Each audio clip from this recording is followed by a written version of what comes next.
Question చదువుతూ వస్తూనే ఉంటే మనకు క్లారిటీ వస్తుంది సార్. సొల్యూషన్ చక్రవడ్డీ ప్రకారము, చక్రవడ్డీ అంటే ఇది కాంపౌండ్ ఇంట్రెస్ట్ మీద లెక్క.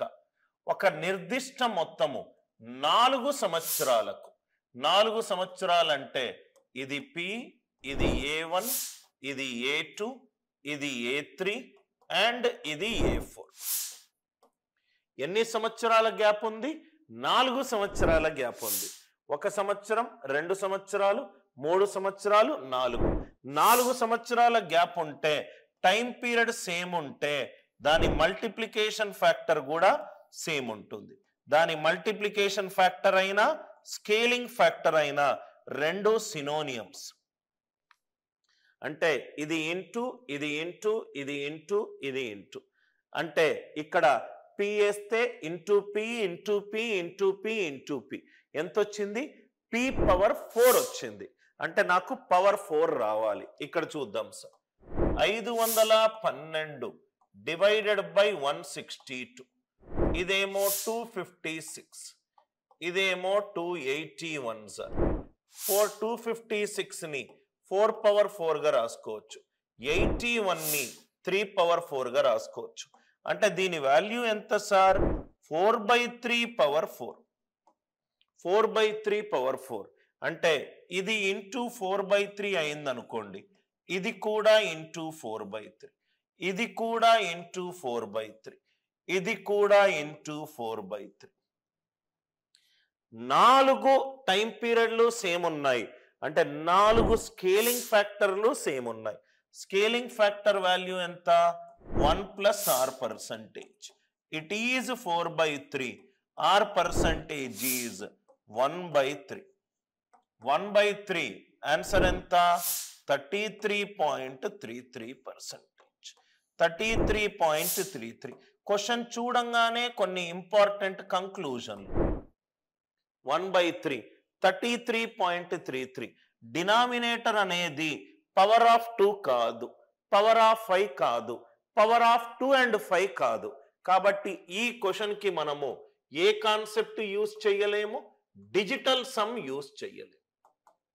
ఈ కాన్సెప్ట్ ని మనము ఈ క్వశ్చన్ లో డిజిట్ సమ్ ఎందుకు అప్లై చేయకూడదు? అందరికీ ఐడియా వచ్చింది కదా సార్, డిజిట్ సమ్ ఎందుకు అప్లై చేయకూడదు?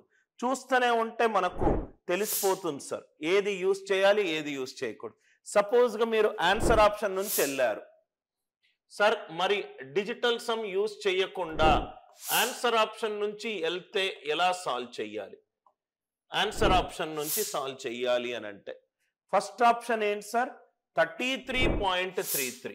33.33 ఏంటి? 1/3. అసలు వడ్డీ శాతం అంటే ఏంటి? వడ్డీ బై అసలు, వడ్డీ బై అసలు. 1/3 అంటే 33.33. వడ్డీ బై అసలు అంటే 3 రూపాయలు అసలు తీసుకుంటే దాని మీద 1 రూపాయి వడ్డీ, అంటే మొదటి సంవత్సరం తర్వాత 4.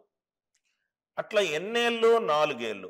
3 సంవత్సరాలు గనక నేను రైట్ అసలు తీసుకుంటే దాని మీద వడ్డీ 1, 3 సంవత్సరాలు దాని మీద వడ్డీ 1, 3 సంవత్సరాలు దాని మీద వడ్డీ 1. 3 పవర్ 81, ఇదేమో 256.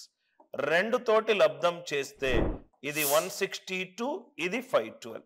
162 512 అవ్వాలంటే ఇంటూ 512/162 చెయ్యాలి. అదే క్వశ్చన్ లో అడిగింది ఎంత sir? Into 512/162. Are you all with me? Fundamental principle of multiplication. Answer option లో కనుక శాతాన్ని మనము లవము బై హారంగా రాసుకుంటే మనం రాసుకోవచ్చు. సార్ ఇది మొదటి సంవత్సరానికి, ఇది 2వ సంవత్సరానికి, ఇది 3వ సంవత్సరానికి, ఇది 4వ సంవత్సరానికి. First year, second year, third year, fourth year. 3 కాస్త 1 పెరిగింది 4, 3 కాస్త 1 పెరిగింది 4, 3 కాస్త 1 పెరిగింది, 3 కాస్త 1 పెరిగింది. 81 కాస్త 256 అయింది. 2 తోటి లబ్ధం చేస్తే 162 కాస్త 256 అయింది, 512 అయింది. Are you all with me?